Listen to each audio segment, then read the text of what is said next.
आवश्यकता पड़ने पर आपकी तोड़ी हुई एक प्रतिज्ञा, एक बंधन कभी कभी पूरे मानव इतिहास को बड़े विनाश से बचा सकता है। इसलिए नियम, प्रतिज्ञा, वचन कुछ नहीं, कुछ है तो केवल समय, अर्थात जिसके अनुरूप चलने वाला ही सफल हो सकता है। क्या कर रहा हूं मैं? दर्पण में देख रहा हूं। आप लोग भी प्रतिदिन देखते होंगे, परंतु प्रतिदिन अपना मुख देखने के बाद भी उस पर लिखी बड़ी सीख देखना भूल जाते हैं। तो आप कहेंगे कैसी सीख? तो जाइए, फिर से दर्पण के सामने जाइए और दर्पण में अपना मुख खोलकर देखिए, क्या दिखेगा? दंत पंक्ति और जीवा है ना? तो आप विचार करके देखिए, दंत जन्म के पश्चात आते हैं। एक बार नहीं, दो दो बार आते हैं, परंतु मृत्यु से पहले नष्ट हो जाते हैं। और जीवा जन्म से पहले से ही होती है और मृत्यु के पश्चात भी मनुष्य के अस्तित्व में रहती है। अर्थात दंत कठोर होते हैं और जीवा कोमल लचीली, परंतु दंत नष्ट हो जाते हैं, जीवा नहीं। यही रहस्य है। हड्डी और कठोर लोग शीघ्र नष्ट होते हैं, कोमल और लचीले लोग स्वयं को परिस्थिति के अनुसार ढालने में सक्षम होते हैं। यही मात्र एक कारण है। हड्डी और कठोर लोगों की तुलना में कोमल और सरल स्वभाव वाले व्यक्ति का जीवन सरल हो जाता है। संबंध एक सहारा होता है जीवन का, और संबंधी वो होते हैं जिनसे आवश्यकता पड़ने पर सहायता मांगी जा सके, जिन पर विश्वास किया जा सके कि बुरे समय में वो हमारे काम आएंगे। कभी ऐसा भी हुआ होगा कि आपके पास कोई सहायता मांगने के लिए आया होगा, या ऐसा भी हो सकता है कि आप किसी के पास सहायता मांगने के लिए गए हों, परंतु प्रश्न यह उठता है कि किसी के मंतव्य में उसकी सहायता इसलिए कर देनी चाहिए क्योंकि वो आपका संबंधी है। अब आप कहेंगे कि ये कैसा प्रश्न हुआ? तनिक सोचिए, एक अस्त्र बनाने वाला जब अस्त्र बनाता है तो ये अस्त्र किसको देना है, ये अधिकार उसी के पास होता है। वो चाहे तो ये अस्त्र किसी को भी दे सकता है, वो एक सैनिक को भी दे सकता है या एक डाकू को भी, और यही अस्त्र दो भिन्न काम कर सकते हैं। यदि डाकू के हाथ में आ गए तो वह इनका भय दिखाकर लोगों को लूटेगा, निरपराधों का रक्त बहाएगा, अर्थात सहायता करने वाले की भी अवस्था कुछ ऐसी ही होती है। इसलिए किसी की सहायता करने से पूर्व ये विचार कर लेना आवश्यक है कि किसे क्या, कब और कितनी सहायता देनी चाहिए कि उसका दुरुपयोग ना हो। यदि आपकी सहायता से कोई अधर्म हुआ तो उसके उत्तरदायी आप ही होंगे। जीवन में कई बार ऐसे अवसर भी आते हैं कि आप लोगों से मिलने जाते हैं और उनसे कुछ आकांक्षाएं भी रखते हैं, और कई बार जीवन में ऐसे अवसर भी आते हैं कि लोग आपसे मिलने आते हैं। इसलिए अतिथियों का सम्मान करने से पूर्व सदा कुछ बातों को स्मरण रखना आवश्यक होता है। यदि कोई आपसे मिलने आ सकता है तो उसके 3 कारण हो सकते हैं। पहला कारण होता है भाव, दूसरा अभाव और तीसरा प्रभाव। तो जैसा अतिथि उसको वैसा ही सम्मान दें। यदि आपके पास कोई भाव से आया तो उसे केवल आपका प्रेम चाहिए, आपका सानिध्य चाहिए, और यदि कोई अभाव में आया तो उसकी उतनी सहायता अवश्य करें कि जितनी आप करने में सक्षम हो, परंतु उतनी भी ना करें कि वो आपकी सहायता का दुरुपयोग कर बैठे। और यदि कोई प्रभाव में आया तो स्वयं पर अभिमान ना करें, क्योंकि जीवन में कभी ना कभी आप भी भाव अभाव प्रभाव के चक्रव्यूह में फंस सकते हैं।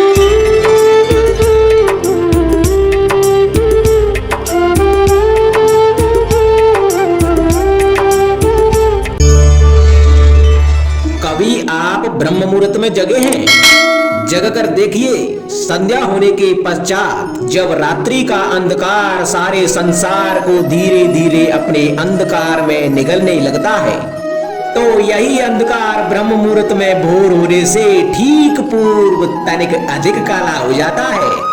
कुछ समझे, हमारा जीवन भी कुछ ऐसा ही होता है। जब हमारे जीवन की समस्याएं कठिनाई अपने अंत पर होती हैं, तो यही समस्याएं कठिनाई एक भीषण रूप लेकर हमारे समक्ष खड़ी हो जाती हैं और ऐसी परिस्थितियों में अधिकतर लोग हार मान जाते हैं, भय खा जाते हैं। परंतु ऐसी स्थिति में आप हार ना माने, भय ना खाएं, दृढ़ रहें, निरंतर आगे बढ़ते रहें। तो प्रकाश के रूप में हमारा स्वागत करने के लिए सूर्य उदय सदा हमारे समक्ष प्रस्तुत रहेगा। आपने बरगद के वृक्ष को देखा है, जितना विशाल उतना दृढ़।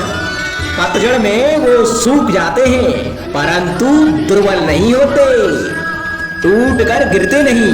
और उसके विपरीत दलदल में उपजे वृक्षों को देखें, वो दिखने में तो हरे भरे होते हैं, परंतु इतने दुर्बल होते हैं कि जल धारा के हल्के से वेग से वो गिर जाते हैं। परंतु ऐसा क्यों होता है? इसका कारण है जड़ें। जिसकी जड़ें दृढ़ भूमि में है, वो हर चक्रवात, हर अफवाह को सह लेता है। जो दलदल में है, वो स्वयं की जड़ों को दुर्बल बना लेता है। कुछ ऐसा ही मनुष्य भी होता है, जो अधर्म, कुकर्म, असत्य की धरा पर उपजा है।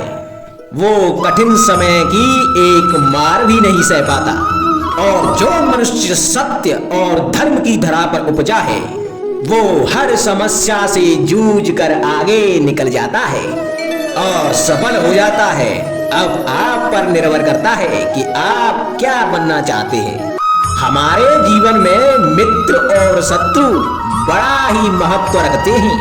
यदि गंभीरता से सोचा जाए तो ऐसा कोई क्षण नहीं जब हम अपने मित्रों के बारे में ना सोचते हों या फिर शत्रुओं के बारे में। हमारा हर कार्य या तो हमारे मित्रों के हित के लिए होता है या फिर हमारे शत्रुओं के अहित के लिए।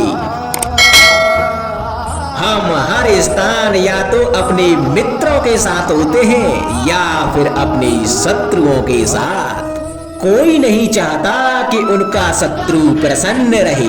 संसार में हर कोई अपने शत्रु को नष्ट कर देना चाहता है और ऐसा करने के लिए वो हर संभव प्रयास करता है। उसे आर्थिक, मानसिक और शारीरिक हानि पहुंचाने का प्रयास करता है। और यदि मैं आपको आज ऐसा मंत्र सिखाऊं जिससे आप अपने शत्रु को सदा के लिए नष्ट कर दे, तो और वो मंत्र है शत्रु को मित्र बनाना।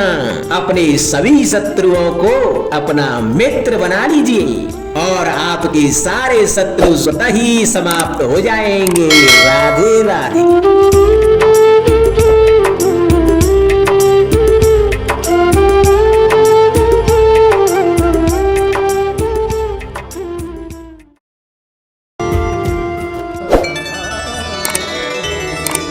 संगति या साथ, मित्र और साथी मनुष्य के व्यक्तित्व के लिए सबसे महत्वपूर्ण होते हैं।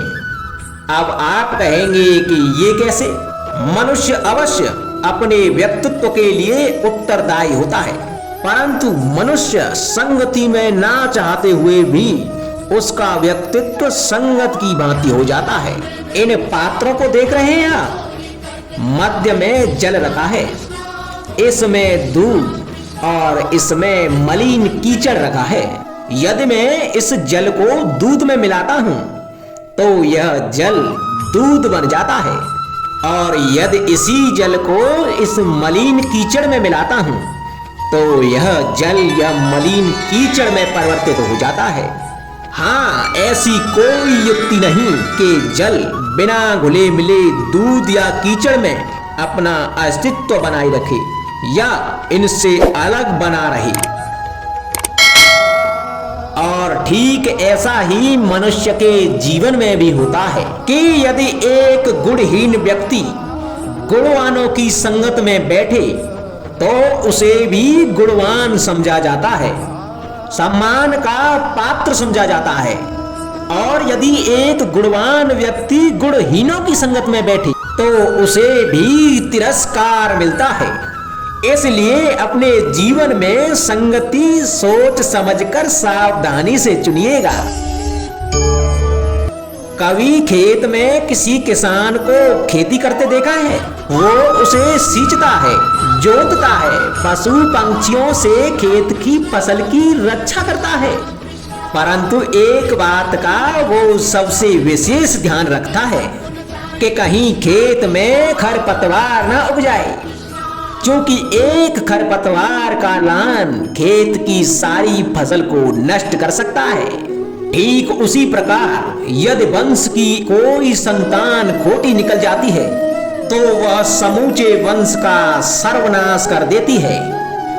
इसीलिए संतान के लालन पालन में ध्यान देना आवश्यक होता है, क्योंकि संतान वो फसल होती है जो वंश की आने वाली पीढ़ी को महान बना सकती है या फिर वंश का पतन भी कर सकती है। मनुष्य के जीवन में संतान का बहुत महत्व है। उस संतान के लिए वो कितने कष्ट सहता है, उसे पालता है, पोसता है, और यदि यही संतान उसके संताप का कारण बन जाए तो क्या ये उसका दोष है? अधिकतर ये दोष हमारे लालन पालन का होता है। बचपन में बालक के हठ को मानकर हमें आनंद की अनुभूति अवश्य होती है, परंतु धीरे धीरे अपने बालक के हठ को मानकर उसके हठ के दास हो जाते हैं। एक हड्डी उद्दंड और असंस्कारी संतान उस सूखे वृक्ष के समान होती है कि यदि उसमें आग लग जाए तो वो सारे वन को भस्म कर डालती है।